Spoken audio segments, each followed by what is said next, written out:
Mateus capítulo 9, versículos de 35 a 38, diz assim: E Jesus percorria todas as cidades e aldeias, ensinando nas sinagogas, pregando o evangelho do reino e curando todo tipo de doenças e enfermidades. Ao ver as multidões, Jesus se compadeceu delas, porque estavam aflitas e exaustas como ovelhas que não têm pastor. Então Jesus disse aos seus discípulos: A seara é grande, mas os trabalhadores são poucos. Por isso peçam ao Senhor da seara que mande trabalhadores para a sua seara. Senhor, fale ao nosso coração através da sua palavra. Esse texto é inspirado pelo seu Santo Espírito, e nós só podemos compreendê-lo e tomar a dimensão que ele tem para a nossa vida, se o seu Espírito estiver conosco. Fala conosco de forma poderosa, de maneira especial. Glorifique o seu nome na nossa vida, Senhor. Em nome de Jesus, que saímos daqui olhando para a vida de forma diferente, olhando para o Evangelho do Senhor de forma diferente. Nos abençoe. Através da sua palavra, nós oramos em nome de Jesus. Amém. Pode se assentar, tome seu assento.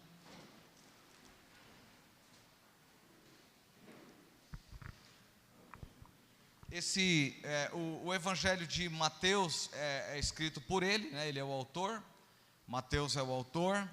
Ele era judeu, e ele também, esse Mateus é também chamado nas escrituras de Levi, né? E o propósito de Mateus, sem dúvida, ao escrever aqui aos seus compatriotas judeus, era de fato mostrar que Jesus Cristo é o Filho do Deus vivo.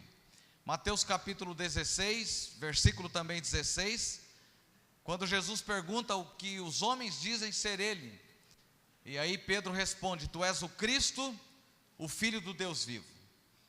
Eles dizem, alguns dizem que o Senhor é um profeta, Elias, Moisés, etc. E vocês, quem dizem que eu sou? Tu és o Cristo, o Filho do Deus vivo. Mateus escreve esse evangelho nessa dinâmica de mostrar aos seus compatriotas que Jesus Cristo era o Filho do Deus vivo. O evangelho de Mateus também era considerado o principal evangelho pela igreja primitiva. A igreja primitiva valorizou muito o evangelho de Mateus. E nesse evangelho, todos nós cristãos, nós somos instruídos a cumprir com gratidão o serviço de anunciar o reino de Deus. Então, todo cristão deve olhar para o evangelho de Mateus na perspectiva de que nós não apenas recebemos o evangelho, mas nós também somos porta-voz do evangelho. Evangelho significa boas novas. Essas boas novas não apenas chegaram a nós, mas nós temos a responsabilidade de levar essas boas novas aos perdidos. De uma certa forma, todos nós estamos envolvidos no reino de Deus. Eu e você, todos nós, de uma certa forma, nós estamos envolvidos no reino de Deus. E geralmente, no início da nossa caminhada, nós éramos muito zelosos para fazer as coisas de Deus. Sim ou não? Sempre no início da nossa fé a gente tem muito zelo com a oração, com o jejum, com as nossas palavras, com a nossa vida. A gente tem muito zelo. O início de todo cristão é marcado desse jeito. E às vezes eu me defronto com o texto que Paulo escreve a uma das igrejas. Ele diz assim para eles: vocês corriam bem. Quem impediu vocês de continuar a correr, a caminhar? Ou seja, vocês caminhavam tão bem na fé. Quem impediu vocês de caminhar? Paulo questiona uma das igrejas, os cristãos. Cumprir a nossa missão não é fácil. Nós estamos aqui, tem vários líderes aqui, pastores, presbíteros, diáconos, e cumprir a nossa missão não é fácil. Cumprir a nossa missão também envolve questões administrativas, envolve questões burocráticas. Sempre fazemos tudo com a maior dedicação, com o maior zelo, né? Queremos sempre fazer. E às vezes, no cumprimento da nossa missão, nós nos deparamos com coisas que são frustrantes. Às vezes reuniões cansativas, discutir problemas que às vezes as pessoas que estão discutindo, né, a liderança, não tem nada a ver com aquilo. Quanto tempo às vezes nós perdemos? E quantas vezes nós somos tentados a deixar o nosso foco, o foco pelo qual nós fomos chamados, né? O propósito pelo qual Deus nos chamou. Eu estou lendo um livro do Bill Hybels, ele fala sobre a oração neste livro. É muito interessante, ele aplica aquilo que ele vive na sua vida. Ele é pastor em uma das grandes igrejas nos Estados Unidos, uma igreja gigante. E ele fala dos perigos que nós líderes podemos correr quando nós fomos chamados para pregar o Evangelho. Nós desviamos a nossa missão, fazendo outras coisas para as quais Deus não nos chamou. Mas esse texto, ao olhar o capítulo 9, fica muito claro que Jesus valorizava muito a sua missão. O ministério de Jesus é um ministério valorizado. Ele queria ensinar bem as pessoas. Ele queria ensinar principalmente os seus discípulos, para que eles pudessem servir de modelo para as pessoas que eles iriam pregar.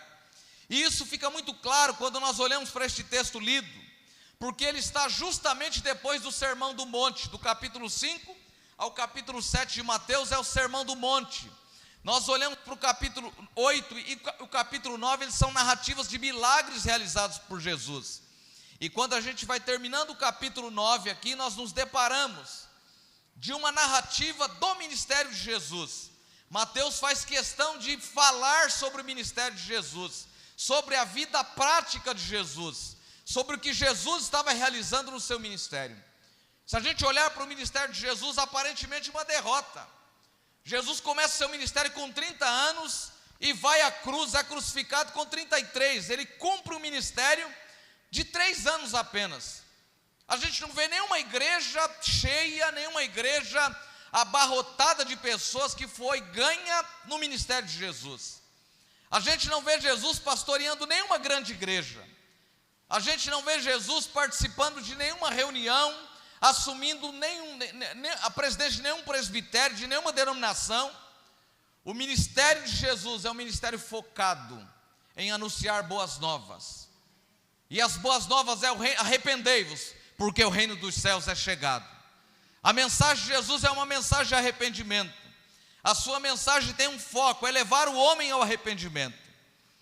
Seguido então, nós temos, depois do Sermão do Monte, milagres. Momentos que o Senhor está lidando com gente que é desprezada, aflita. E somente após Mateus dar estes ensinamentos do Sermão do Monte e mostrar essas narrativas do milagre de Jesus, é que ele vai falar aqui no capítulo 9, a partir do versículo 35 ao 38, sobre o ministério de Jesus. Eu quero falar com vocês nessa noite sobre marcas no ministério de Jesus. Repita comigo: marcas no ministério de Jesus. No ministério nós marcamos e somos marcados. Carregamos marcas preciosas à nossa vida. Podemos carregar marcas que trarão prejuízos para nós o resto da vida. E é importante olhar para este texto na perspectiva que Jesus olhou para as pessoas. A primeira coisa que esse texto me mostra, no versículo 35, que diz: e Jesus percorria todas as cidades e aldeias. Repita comigo: e Jesus percorria todas as cidades e aldeias. Bem forte.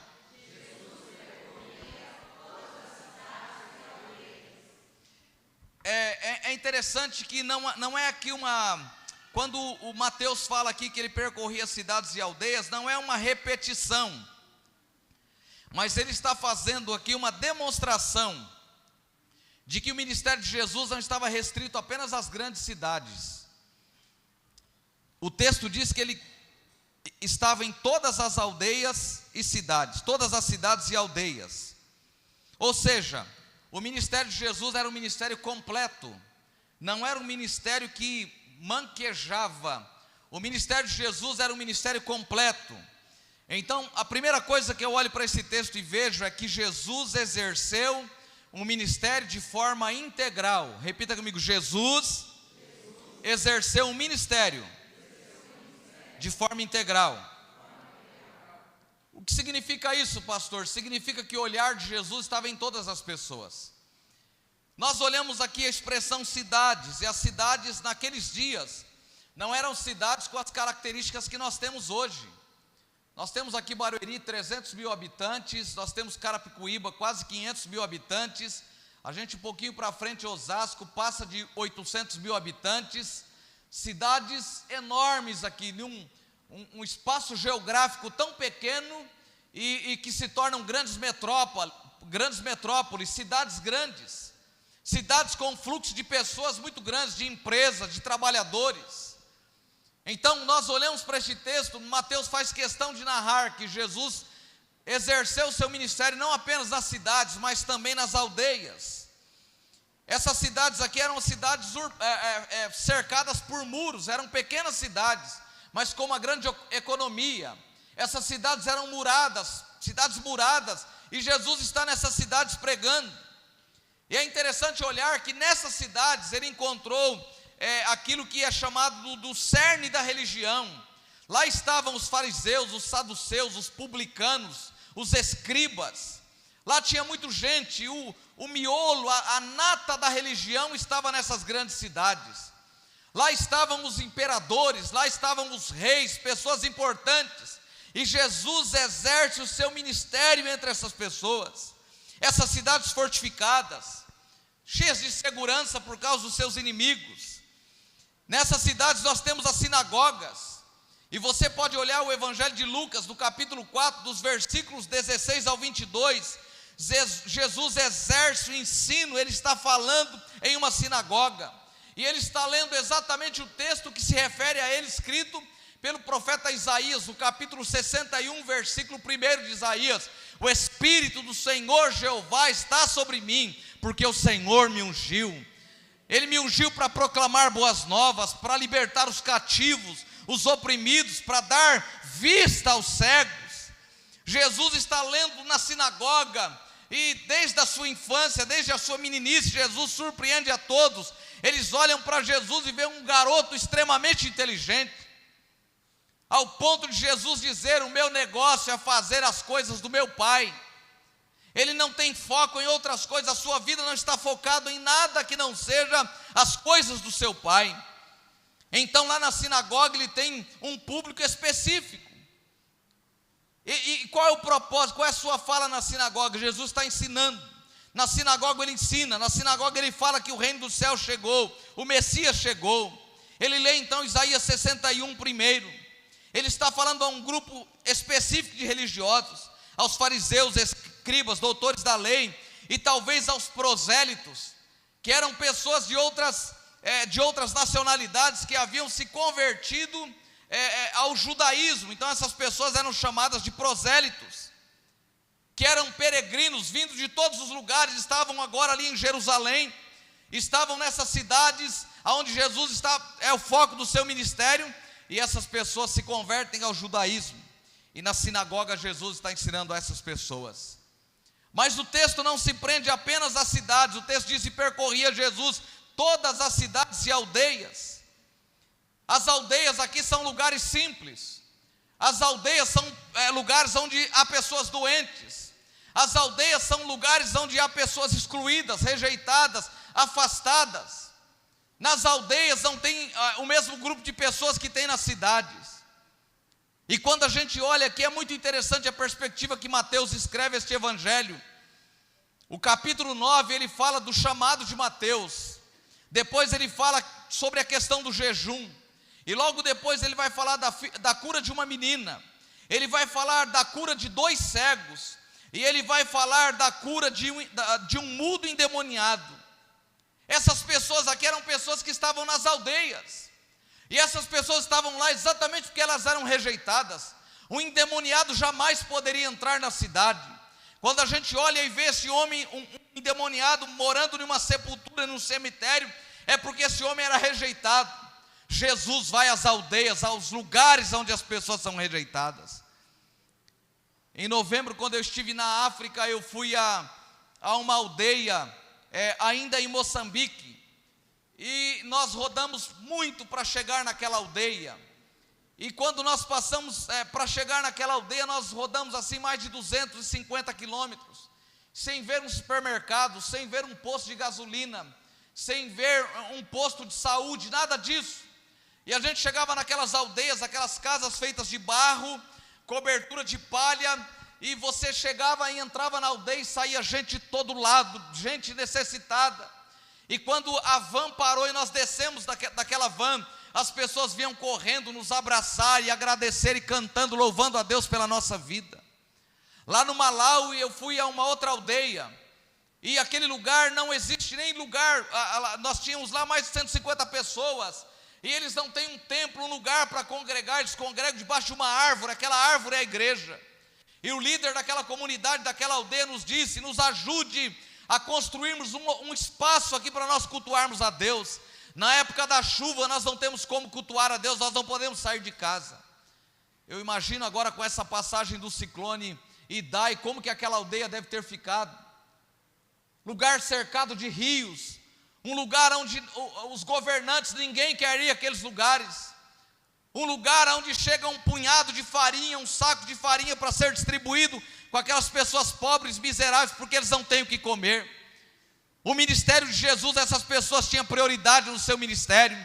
Ele foi ao encontro do endemoniado, ele foi ao encontro da mulher do fluxo de sangue, que não podia se relacionar com as pessoas, era uma mulher extremamente rejeitada pela sociedade. Uma mulher, nos nossos dias, que tiver um problema desse, hoje, de sangramento, um problema menstrual, ela não vai ser rejeitada, separada da sua sociedade. Ela pode viver na cidade, ela é incluída na sociedade, ela vai receber tratamento, mas nos dias de Jesus essas pessoas eram rejeitadas. E se não bastasse todas as dificuldades daquela mulher, quando ela toca em Jesus, ela é barrada pelos próprios discípulos. Quando dizem para ela, é uma multidão tão grande, é tanta gente se aproximando de Jesus, e você vai dizer que alguém tocou, e Jesus, alguém me tocou, os discípulos dizem para Jesus, e Jesus disse: alguém me tocou, porque de mim saiu virtudes. Jesus encontra alguém que é rejeitado, alguém que é desprezado. O ministério de Jesus tem um foco. E o que isso me ensina, irmãos? Isso me ensina que às vezes o nosso ministério é um ministério sem foco. O ministério da igreja é um ministério sem foco. Nós estamos preocupados em apenas cuidar das pessoas que já conhecem Jesus, que já foram incluídas no plano de salvação, que já creram em Jesus. E isso me leva a ver que o nosso ministério às vezes não é um ministério integral. Nós não temos um ministério para os perdidos, para aqueles que são excluídos, rejeitados da sociedade. Ao contrário de Jesus, nós às vezes excluímos. Quando Jesus ajunta as pessoas, aleluia, a igreja precisa focar o seu ministério de acordo com o ministério de Jesus. O texto diz: e Jesus percorria todas as cidades e aldeias. Nós às vezes somos insatisfeitos. Nós temos um ambiente, uma igreja, temos aqui uns bancos antigos, mas a gente senta confortavelmente. A gente reclama às vezes do banheiro que temos. Eu me lembro que uma vez foi trocado esses banheiros aqui, e dava tanto problema nos banheiros, o pastor Josias falou: vamos resolver esse problema. Colocaram aqueles vasos que a pessoa tem que usar ele de pé, né, agachado lá no chão.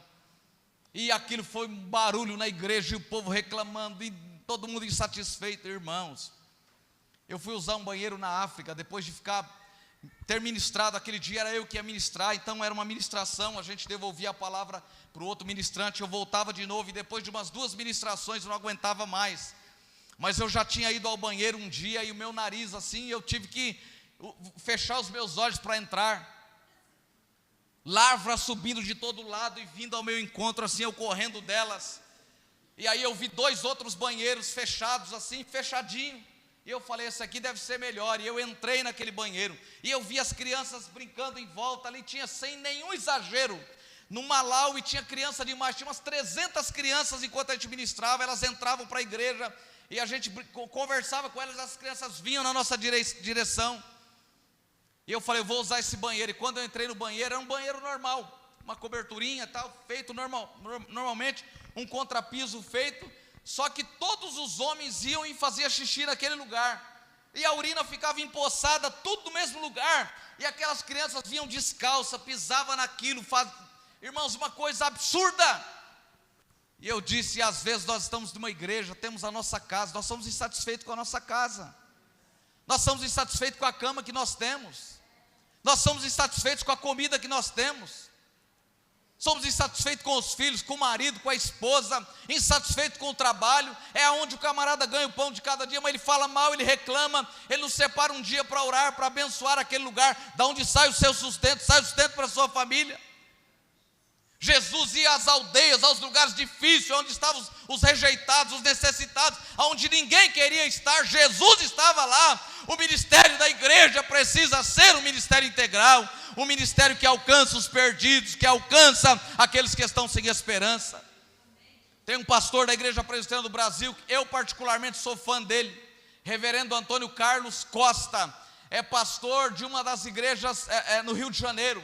Esse homem é fundador da ONG Rio de Paz.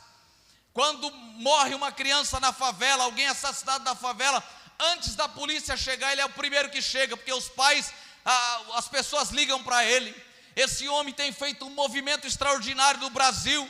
Esse homem tem ido para todos os lugares, e você vai nos meios sociais, tem pastor criticando ele de todo lado, porque ele enxerga que ministério é ministério integral. Ministério não é apenas alimentar o rebanho, trazer a palavra e às vezes pregar para gente que nunca se satisfaz com a pregação do Evangelho. Evangelho é pregar para os perdidos, para aqueles que estão sem esperança de vida eterna.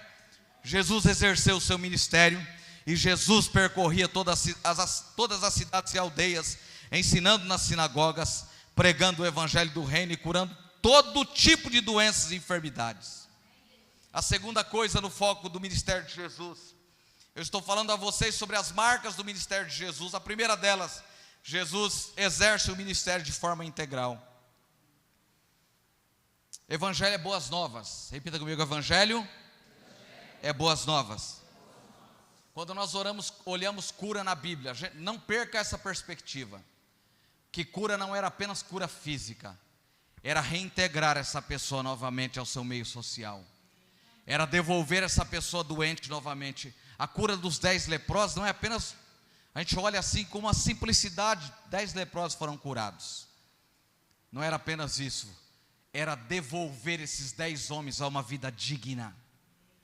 O Evangelho traz dignidade às pessoas. Fale com quem está ao seu lado: o Evangelho traz dignidade.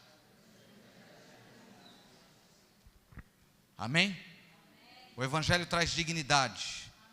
A segunda coisa, Jesus exerceu, o ministério de Jesus foi exercido com compaixão. Repita comigo: o ministério de Jesus foi exercido com compaixão. Versículo 36.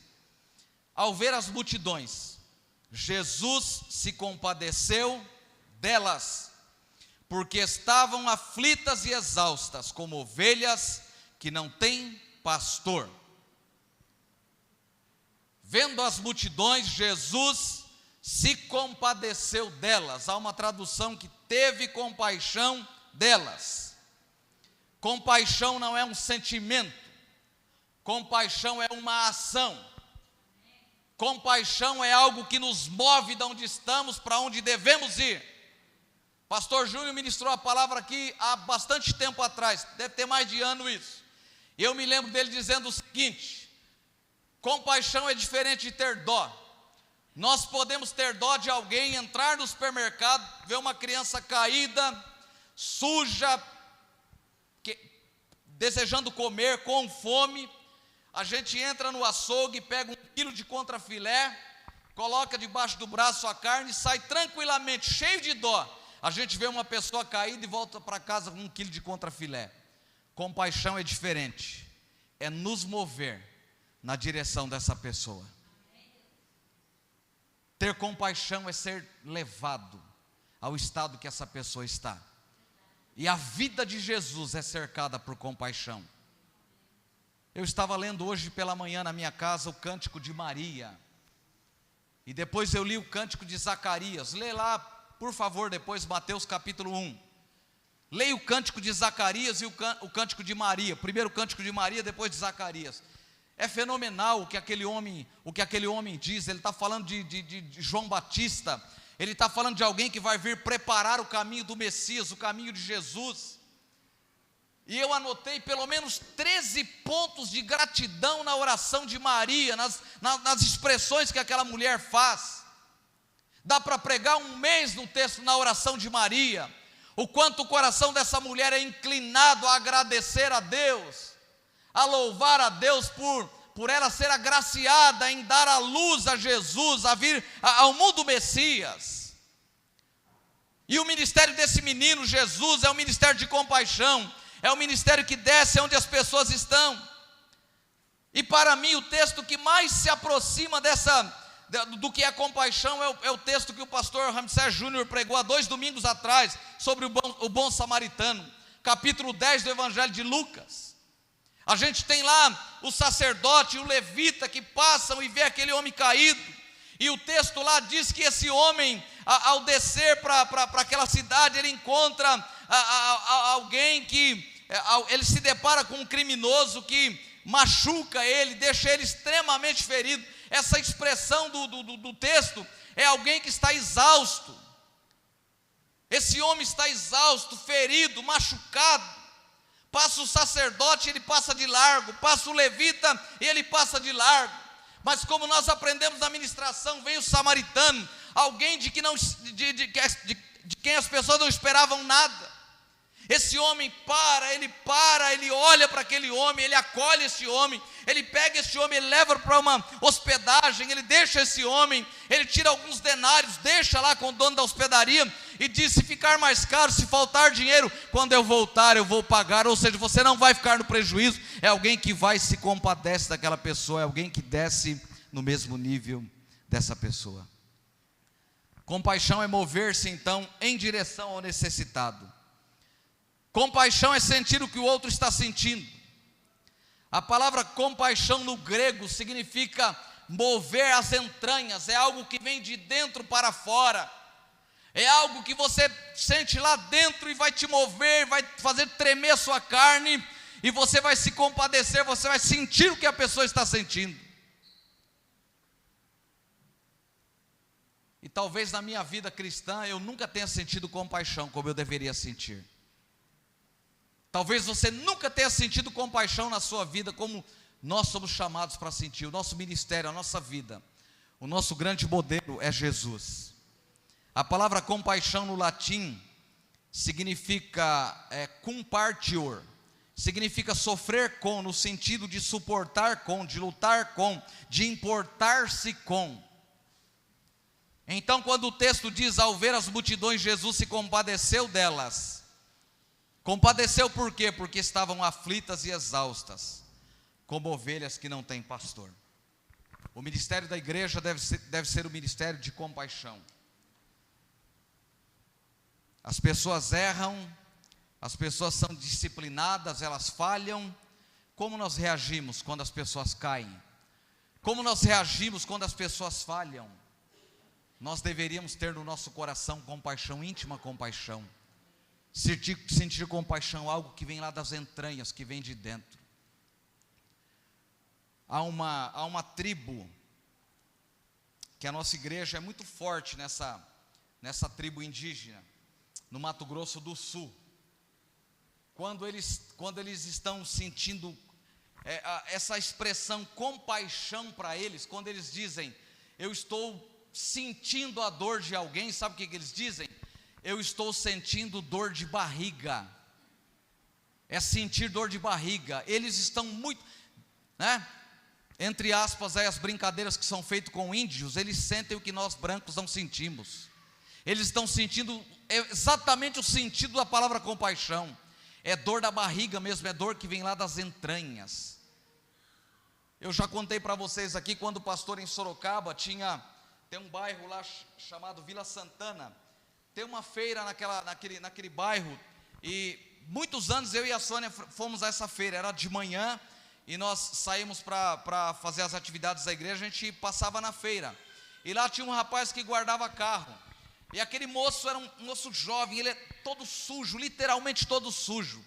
E um dia eu olhei e falei, eu apelidei aquele rapaz de Sujeirinha. Então toda vez que eu chegava eu falava: o Sujeirinha vai guardar o meu carro, o Sujeirinha vai guardar o meu carro. E eu falava toda vez, e a Sônia sempre falava: não fala assim, não fala assim. Eu falava aquilo em tom de brincadeira, coisa assim, até natural a um certo ponto. Não era com maldade, Mas um dia eu cheguei, irmãos, e aquele dia era um dia que eu estava aflito, angustiado, muita coisa para resolver. Quando eu parei o carro, aquele moço veio na minha direção, ele veio, abriu a minha porta do meu lado e disse assim: bom dia, senhor. Deus abençoe o senhor, que ele dê um bom dia para o senhor, que ele guarde você, que ele guarde a sua família. Foi um tapa na minha cara aquele dia. Eu olhei para aquele rapaz e falei para a Sônia: nossa, Sônia, apanhei agora. E a gente sempre guarda 50 centavos, R$1 para dar para quem guarda o carro. Eu falei: Sônia, hoje está caçado o nosso pastel, nós não vamos comer pastel hoje não. O pastel é do rapaz hoje. E naquele dia eu perguntei como era o nome dele. Eu fiquei envergonhado, irmãos, eu cristão. Ao invés de me compadecer daquele rapaz, até eu apelidei de sujeirinha. E aquele rapaz disse o que muitos cristãos às vezes não disseram para mim: Deus te abençoe, Ele te dê um bom dia, que Ele guarde a sua família, que Ele cuide de você. Irmãos, nós precisamos olhar para as pessoas com compaixão, com misericórdia. Quanta gente passa pela igreja, vai embora, e nós olhamos para aquelas pessoas, às vezes era apenas um número que estava na igreja, essa pessoa não tinha a menor importância. Nós precisamos olhar para as pessoas com compaixão. Jesus olhou para essas pessoas e se compadeceu delas, porque estavam aflitas como ovelhas que não têm pastor. Como nós olhamos para as pessoas dentro da igreja e fora da igreja. O ministério de Jesus dentro da igreja é para ensinar. Nas sinagogas ele ensinava, ele confrontava os religiosos. Mas nas aldeias ele pregou o evangelho do reino para os necessitados. Nós reclamamos às vezes que a igreja não cresce, não prospera, nós não atingimos o nosso alvo. Nós ficamos a vida inteira massageando o ego das pessoas. Evangelho é boas novas, evangelho é confrontativo, evangelho muda a nossa vida. O evangelho precisa me tirar de onde eu estou e me levar para onde Deus quer que eu esteja. Então Jesus nos chamou para exercer o ministério da compaixão.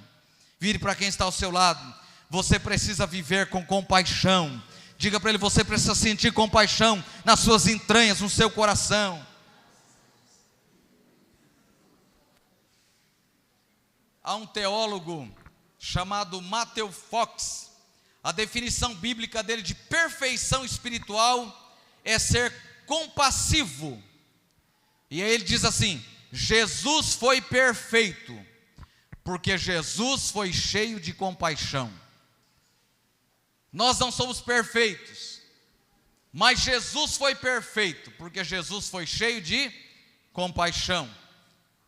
Então Jesus exerce o ministério com integralidade, ele alcança todos. Jesus exerce o ministério com compaixão, ele vai aonde os necessitados estão. Nós podemos nos deleitar na verdade, essa verdade pode estar acesa no nosso coração. O coração de Jesus transborda de compaixão por você.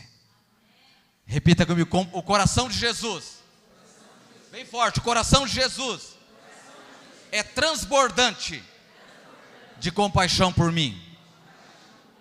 Amém? E você tem que ir em direção às pessoas com essa mesma compaixão. Olhou e amou e foi até onde essas pessoas estavam, porque eram como ovelhas que não têm pastor. Os líderes dos nossos dias falham na compaixão. Nós falhamos na compaixão. Nós falhamos no consolo das pessoas. Os líderes dos dias de Jesus eram uma liderança que apacentavam a si mesmo. Sacerdotes e levitas eram líderes que apacentavam a si mesmo. Nós não podemos apacentar a nós mesmos. A igreja não é reconhecida pelo que fala do evangelho, mas pelo que mostra do evangelho com a sua ação.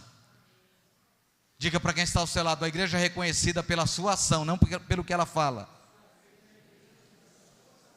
É pela ação da igreja, não pelo que ela diz, pelo que ela fala. Então o ministério de Jesus é um ministério integral, que é marcado pela compaixão. Mas também o chamado de Jesus, ele nos chama para a cooperação. Versículos 37 e 38. Então Jesus disse aos seus discípulos: a seara é grande, mas os trabalhadores são poucos. Por isso peçam ao Senhor da seara que mande trabalhadores para a sua seara. Há uma tradução que diz: rogai ao Senhor da seara, insista, peça ao Senhor da seara que mande trabalhadores para a sua seara. Ou seja, Jesus poderia ter subido aos céus e lá de cima bradar em alta voz, gritar, e lá de cima ele poderia pregar o evangelho e alcançaria todas as pessoas. Aliás, em todas as épocas, em todos os tempos, os homens gostam de coisas misteriosas, e não teria maior mistério do que Jesus aparecer nas nuvens, estender as suas mãos e fazer uma pregação de 40 minutos, o nosso coração ser quebrantado, arrebentado com a pregação, e nós nos curvarmos a Jesus. Mas ele não fez isso, ele confiou isso à sua igreja. Os anjos poderiam ter anunciado isso, ele poderia ter confiado aos anjos a responsabilidade. Aliás, a palavra anjo significa mensageiro de Deus. Então os anjos poderiam ter pregado, mas ele não confiou aos anjos, ele confiou à igreja. E olhe qual é a oração: ao ver as multidões, Jesus se compadeceu delas, porque estavam aflitas, exaustas como ovelha que não tem pastor. Então Jesus disse aos seus discípulos: a seara é grande, mas os trabalhadores são poucos. Por isso peçam ao Senhor da seara que mande trabalhadores para a sua seara. Peça ao Senhor da seara que mande trabalhadores para a sua seara.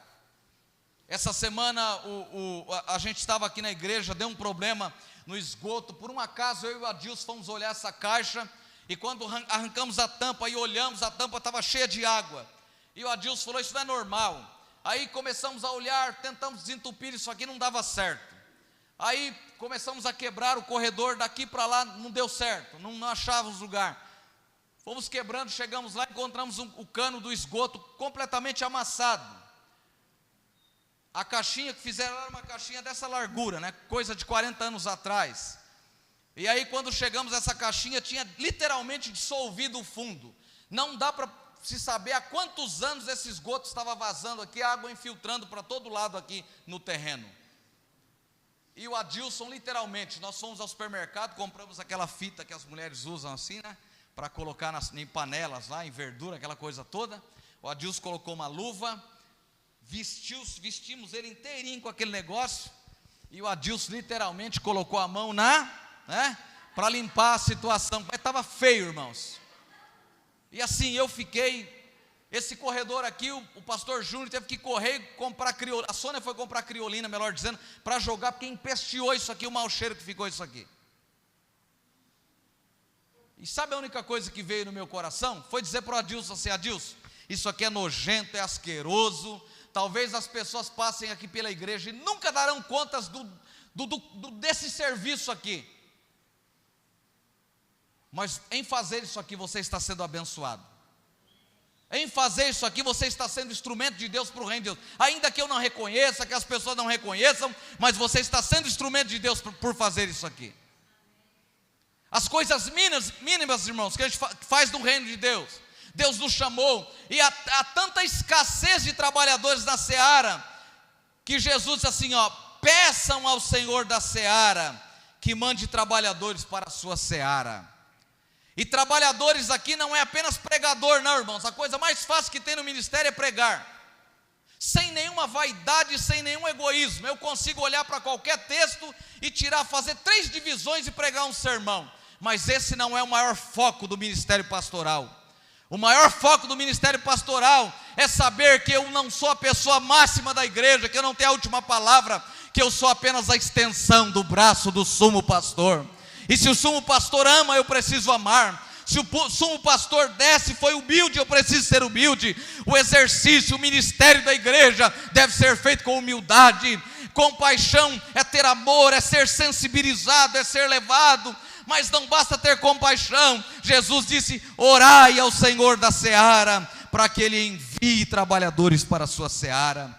Deus está convocando trabalhadores nessa noite. Você está disposto a trabalhar na seara? Você está disposto a investir a sua vida, o seu coração no reino de Deus? Então esse texto conclui com essa oração. Se uma igreja quer fazer alguma coisa para o reino de Deus, ela precisa começar a fazer missões orando. Essa missão não é apenas uma missão da igreja, mas primeiro ela é a missão de Deus. Dentro da igreja há muitos que acreditam que não precisa fazer mais nada. Afinal de contas, Jesus já fez tudo. Posso cruzar os braços, porque tudo já foi feito. Há outros que dizem, se eles são predestinados, Deus vai dar um jeito neles. Isso é o extremo de crer na predestinação. Paulo escreve que nós fomos escolhidos antes, o tempo todo. Mas o extremo da predestinação é cruzar os braços e ficar orando para Deus salvar. Eu me lembro quando eu estava no seminário, alguns alunos da minha turma foram fazer escala em uma igreja de 60 anos. E tinha exatamente 60 pessoas naquela igreja. 60 anos, 60 pessoas. Fizeram uma estatística de quantos pastores haviam passado daquela igreja, quantos membros haviam passado. Mas eram pessoas que passaram, e apenas sentaram para receber, apenas para receber algo de Deus, apenas para buscar algo de Deus, e os anos passaram. E agora tinha lá 60 anos, e 60 velhinhos na igreja. 62, pertinho da gente aqui, Vargem Grande Paulista. Essa igreja está lá até hoje. Rogai ao Senhor da seara, que mande trabalhadores para a sua seara. O que você está disposto a fazer no reino de Deus? Esse texto é confrontativo. O texto diz que Jesus percorria todas as cidades e aldeias. E no final ele conclui: rogai ao Senhor que mande trabalhadores para a sua seara. Eu concluo essa mensagem dizendo que o ministério de Jesus então foi um ministério integral, ele alcançou todos. O ministério de Jesus foi um ministério com compaixão, com amor. Ele foi onde os necessitados estavam. Mas Jesus, no seu ministério, ele contou com a cooperação das pessoas. É um ministério inclusivo que busca pessoas que trabalhem. E eu concluo com 3 lições desse texto. Jesus sempre esteve interessado pelo homem, de forma integral. Amém? Jesus sempre esteve interessado por nós de forma integral. Jesus se preocupa com a sua vida financeira, com as relações da sua família, com o seu casamento. Jesus se preocupa com tudo na sua vida. Amém? Isso é preocupar-se com o homem de forma integral. A segunda coisa, ele não faz acepção de pessoas e de lugares. Jesus salvou a mim, ele me alcançou, morto em delito e pecado. Amém? A quem muito é dado, muito será. A quem muito é dado, muito será. Então você recebeu a salvação, muito será cobrado de você.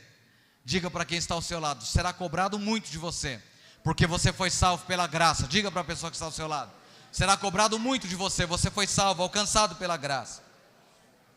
E terceira e última aplicação desse texto, lição desse texto, é que eu preciso exercer a minha vida cristã contando com a cooperação das pessoas. O melhor que você tem é o Evangelho. Amém? Olha aqui, o melhor que você tem é o Evangelho e nada mais. Amém? Não é minha capacidade, é a minha habilidade, não é nada disso. O melhor que nós temos é o Evangelho.